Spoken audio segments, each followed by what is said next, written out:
Right, welcome back, everybody, to the next session of our Inspire webcast. And I'm delighted to say we're going to get away a little bit from Europe and the travails of Brexit and EU marketplace reforms, and we're going over to the US. And we're going to think a bit, obviously, during the COVID period, we've all heard a lot about the e-commerce boom that's going on in the US. But it's obviously not just as simple as selling there. There's lots of things for you to think about if you're in the e-commerce space on how to be successful over there. So I'm delighted to say that we've got joining us today Bobby Toulis. Hello, Richard. Hello, everyone. Hi there, Bobby. Bobby is joining us from GFS. She's going to be talking about some of the things that we Europeans and from the rest of the world, indeed, who've joined us today, need to think about when they're going over to the US. What is the experience, for example, that customers are expecting over there in terms of fulfillment, the delivery of their goods, and right down to the details of how they do returns. So Bobby, before we get into all of that, if you wouldn't mind, just give us a little bit of brief background on yourself, how you came to be at GFS. Sure thing. Well, I've been with GFS now for more than 3 years. GFS is one of the first and now probably the largest provider of global multi-carrier parcel services, that is international and domestic. We first opened our offices in the UK about 20 years ago, and since then, in fact, not too long ago, we opened our first operations in Europe. Our customers range from anywhere between, SMEs shipping 75 parcels per night to the large brands like Wilko's or Dunes who are shipping thousands. And simply put, I would describe us as doing everything multi-carrier and bringing it under one roof. So that covers everything from delivery and returns, shipping software, and of course, the expert advice and support for customers that you would get from GFS teams. Right. So it's all about getting your goods from one country, let's say for our audience who are interested in cross-border trade, from one country, from the seller, for example, or warehouse, into the next country. What have you got to think about? What are the customs declarations? What's the experience? All of that. Yes. And back again, don't forget, we talk Yes. about reverse logistics too. And, in the eyes of the consumer now, the online consumer, they see no differentiation between delivery and returns. For them, it's just one complete loop. Right. So Bobby, before we get into the nitty gritty of all of that, just tell us, if you wouldn't mind sharing for us your experience so far of COVID, how it has been. It looks like you're working at home today and many days. How's it been for you and the rest of the team? I'd say in the beginning, the same for everyone, a bit tough adjusting. I think I've heard the term Groundhog Day many times, people commenting, myself included, that you forget what day it is. But also surprised in terms of how quickly we've adapted and how now people are sort of quite enjoying working from home. Yeah. I think for me, I've got two boys in their early teens. First week was great fun. It felt like we were camping, and then the slow realization in sort of weeks 2, 3, 4 and onwards. Oh my goodness, as you say, Groundhog Day. Now though that they're starting to return to school, it's quite funny getting the house back to ourselves. And pushing them out of the door. Yes, with crocodile tears, I know. Right, so then, Bobby, I guess from the title of the slide that we've got up in front of us, the implication is there that there's more than meets the eye to when it comes into selling online into the US. Certainly, I mean that's what our retailers are experiencing. With the US being the second largest e-commerce market after China, it's not surprising that UK retailers find it attractive. In fact, in a recent survey we conducted with Tamebay, of the 200 retailers that we surveyed, 68% said that they saw the US as their number one international opportunity outside of the UK. And because of the obvious similarities, in culture, language, it's easy to think it's as easy as pie. But the reality we see is that it's much harder to succeed than it looks. Firstly, US consumers are probably the toughest in the world to satisfy. They are the biggest spenders, but also, they love a bargain and they do not tolerate bad customer service. There is extremely strong competition from other retailers, so it's harder to compete on price. And of course, you've got sterling stronger against the dollar. That doesn't work, that's not working in your favor either. But for niche products and for some of the luxury brands, those products potentially do better because US consumers love heritage brands and quality. Right. So you say that getting the customer experience right is vital, obviously. So, but what is it that the US consumers expect from their online shopping experience, and how is that different to consumers in other markets? Sure. As I said in the intro, US consumers are probably the toughest to please and have the highest expectations when it comes to the online shopping experience. So, to be successful, you need to understand what their expectations are and their buying behaviors so that you can obviously tailor their approach. I'm going to share some key findings from the study that was done by retail analysts Investro in the US, which shows what some of those key shopping habits and buyer behaviors are for US consumers. The first stat I'm going to share is this one here that says that out of all online shoppers, 68% of US consumers buy at least once a month online. On a weekly basis, that's 1 in 4 shop online. And when it comes to peak holiday season, 73% of all US consumers, so we're talking millions, will make a purchase around Cyber Monday. In fact, Cyber Monday is the biggest shopping day of the year. And I think it was last year alone, $81 billion was spent just on Cyber Monday. Wow, extraordinary. Yes. The next thing looks at how consumers love to be incentivized. So this slide here says that 80% of consumers surveyed are more likely to purchase a product online when they're offered free shipping. So US consumers are real bargain hunters. So adding incentives into your purchasing strategy is really important because consumers love incentives, whether that's free shipping or free returns or incentivizing them to put more in their basket to qualify for an offer. These things really work on US consumers.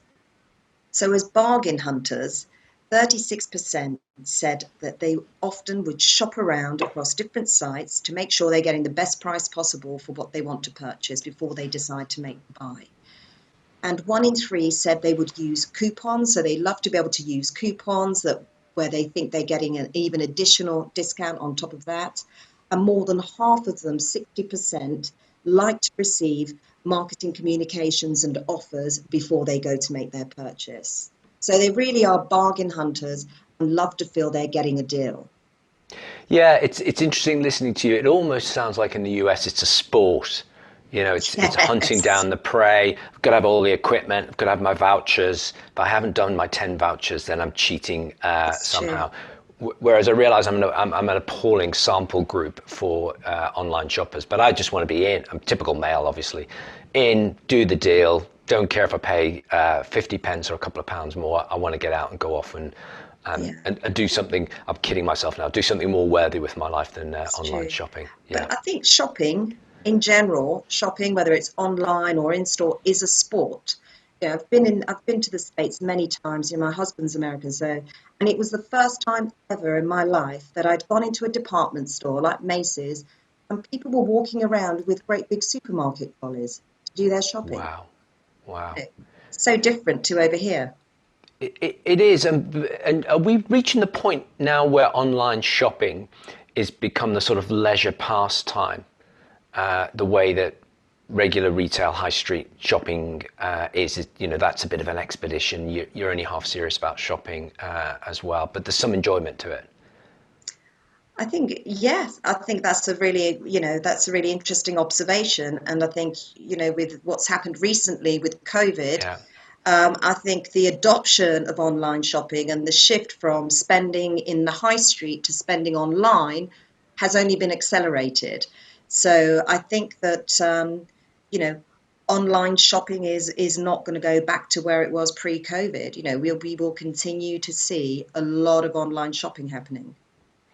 Yes, and as you say, it sounds like we've got a lot to learn from our US cousins Mm. on this. So when it comes to online shopping experience, it looks like the majority of retailers know what makes the US consumer happy because 83% of them, according to the study, said that they were happy with the overall shopping experience online. But when you dig deeper into the various aspects of what makes the shopping experience, what's really important to them is that, top of the list is that they expect a fast and seamless checkout process. No friction, make their purchase straight through. After that, what they're looking for is things such as the number of payment options. So they want to have a choice of payment options. And similarly, they want to be able to have a choice of delivery and returns options. So it's all around really speed, ease, and convenience. Those elements are really important to them as part of the overall shopping experience. In terms of the categories of products that US consumers most typically buy online, top of the list are consumer products, consumer electronics, books, and obviously clothing. But compared to UK consumers and EU consumers, categories such as houseware, online groceries, and pet supplies are way down on the list at just 20% of consumers typically buying those products online. When it comes to what influences their purchase, social media is by far the most important influence. So, it's not about them first going in a store to look at something before they then go in online and see if they can find it cheaper, which is typical of sort of EU and UK consumers. In fact, 78% say that they wouldn't even bother going in store first. Where they would go, however, is on social media, in particular Facebook. So 84% of US consumers said that before they made a purchase, they would look on social media, particularly for customer reviews and feedback, which would help them decide should they buy it or not. Which is very interesting in terms of the adoption of social media and just how powerful an influence it is. US consumers are serial returners. By that, we mean that they will buy with the intention of returning items. In fact, US consumers, compared with other countries, are 3 times more likely to return an online purchase than any other consumer in any other market. That's why 89% of them will first check the returns policy on your website before they continue to shop. And what they're looking for, Richard, interestingly, is how easy is it for me to return something? How quick will I get my refund? But it doesn't end there, because then when they get to checkout, they then look at what are the returns options. So if I need to return this item in my basket, how many returns options do I have? Is it going to be free? Do I have to be charged?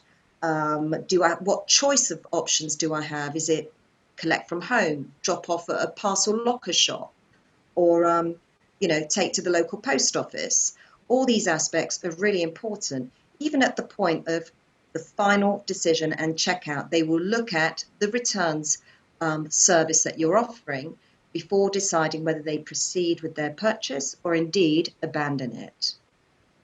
Oh, that's interesting, Bobby. So I can imagine it's absolutely important that UK or any foreign seller from outside the US, they've got their returns processes absolutely buttoned down, Yeah. because just if following what your advice or what you were saying about the patterns around returns, a UK consumer is going to take a close look, and if they see or smell a foreign address, they're going to absolutely want to know for certain that it isn't going to be a problem when it comes to the inevitable huge proportion of returns that they seem to enjoy. Absolutely. And I'll touch upon that a bit later because, with the cost of processing a return being up to 4 times as much as it is to, say, pick, pack, and dispatch an order, getting your returns costs, making sure that you've got efficient processes in place to manage returns at scale is really vital for success because it impacts your bottom line. A good point. It's not just the process; it's the cost. Yeah, we're in Yes, this to make a buck. Good. indeed. So, Bobby, in your experience, how are you seeing UK or other non-EU sellers spread or expand into the US? So, Richard, we're seeing a number of ways in which UK businesses are expanding into the US. The Yeah. most common approach that we see is using marketplaces because marketplaces provide a natural stepping stone into another market. It's low risk entry, it's low cost. You set yourself up as a merchant on a marketplace, you're literally able, it's set up and go, speed and convenience. It's low marketing costs because the consumers come to the marketplace. You don't need to bring them to you. And it's not an issue or as big an issue if you're starting with very low brand visibility. So, the most popular marketplace by far, of course, in the US is Amazon. So, we've got some of the big players here, Amazon, eBay, Wayfair. Amazon is by far the most dominant. But one of the pitfalls to avoid that we would sort of just highlight is not to put all your eggs in one basket, to put all your sales on one marketplace, but try to look at diversifying across a number of other marketplaces. Obviously, there's an overhead to doing that, but in doing so, you're also spreading some of your risk as well as potentially reaching more customers. And look for some of the smaller players. So look beyond the likes of Amazon into some of the smaller players, niche players that you can see here on this slide. So, Bobby, I think as you said at the beginning, GFS, you're a logistics partner for many of the fastest growing e-commerce brands, small ones, right through to the largest. What do you, if I can ask, what do you see as the most common pain points, pitfalls for those online retailers selling into the US? Sure. So, Richard, I would say there's probably the top three that we come across in terms of pain points for e-commerce with the US. The first one is delivery. These are all logistics problems basically. So delivery, how do you get it right for your US consumer that's looking for choice and convenience of delivery? They want free, they want fast, they want everything you can give them. But also, how do you get delivery right commercially for your business? So that means how do you make sure that you've got the right mix of services to be able to give consumers those options, that you're getting the best price point and the best service levels from the carriers that provide those. Secondly, smooth customs clearance. How can you make sure that your parcels are going to get through customs without being held up? And then how are you going to manage returns at scale?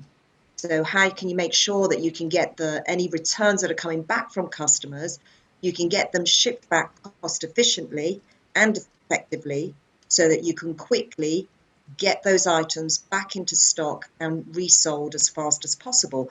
And of course, give your customer the refund that they're waiting for. So those are the three top points. Now, if we just take a closer look at each of those areas, starting first with delivery and what the US consumer expects, they're expecting a broad range of options. So because it's all about offering them options so that they can pick the option that's most convenient for them. Free is very important, but convenience tops free. They need choice. So for US consumers, it's what's popular with them is PO box, parcel locker shops, postal box services. These are, click and collect is becoming very popular. They also look for speed. Now, interestingly, because of the size of the US market compared with, say, Europe or the UK, for a US consumer, fast could be 1 to 2 days, whereas for us, it's got to be 1 day or next day would be considered fast. And cost, they're looking for various price points as well. So choice of options, choice of price points, speed is important, but it's not everything. That's what they're looking for from a delivery experience. If we now think about the commercial aspect, about how can a business find the right delivery partner to provide all those, I would say that there's a number of aspects to look for, as you can see on this slide, everything ranging from partners that understand what the local preferences are to get that experience right, to being able to handle all your customs clearance. I would say the most important point on this slide here is finding a multi-carrier partner. So a partner that gives you single access to all the multi-carrier services that you can need. And multi-carrier is important because, as we know, no single carrier can give you the breadth of options that you need to provide to your customers. And no single carrier is going to be able to give you all the competitive pricing that you need. And finally, you need more than one carrier because you need contingency. What happens if your carrier fails? You need to have other carriers that you can then fall back on. So think about finding a partner that can provide you with multi-carrier services as well as those other points, but most vitally, a partner that will give you the options, choice, and provide contingency when you need it most. The last thing you want to happen is when you ship a parcel to a customer and it gets stuck in customs, because customs delays are not great for customer experience, especially for the US consumer. So getting through customs without any hitches, you need to make sure that your parcels have a unique barcode identifier on the label. There's a valid EORI number. That you have all the relevant documentation and certificates that's relevant for the FDA if your product falls into that category. And of course, make sure you've got the right commercial value. This is imperative. Now, you also need to be aware of which products are prohibited or restricted in the US. So on this next slide, you can see what some of those include. Similar to the type of things that you're not allowed to take in your hand luggage when you get on an aeroplane. But make sure that you're aware of those, because if your products do fall into those categories, then of course you're going to need to have the right documentation and make sure you've got carriers that are certified to be able to carry those products for you. So Richard, here on this slide, you can see an example of a label. So this is a label that we've produced. It's actually for USPS. And it shows some of the information that is required that you need to present on the labels. So for example, you can see the value. So there we've got the value, $62.97. There's the return address, and there's also the tracking code. So Richard, last but not least, we come to returns. And as we've said before, with US consumers 3 times more likely to return an item which they've purchased online, and of course, ready to abandon a purchase if they don't like the return service, is absolutely vital that you get returns right, both for your customer, for the US consumer, and also for your business. So from the consumer perspective, you need a returns solution that's going to offer them ease and speed of making a return, tracking and transparency of where their return is in the journey back to the retailer, especially more important because they know it's got a long way to travel. And of course, they're waiting for notification of when it's been received so they can get their refund. And then, speed of refund. So on the consumer side, those are the key aspects to think about. But then from the retailer perspective, from the business side, the cost of returns can be absolutely phenomenal on the bottom line.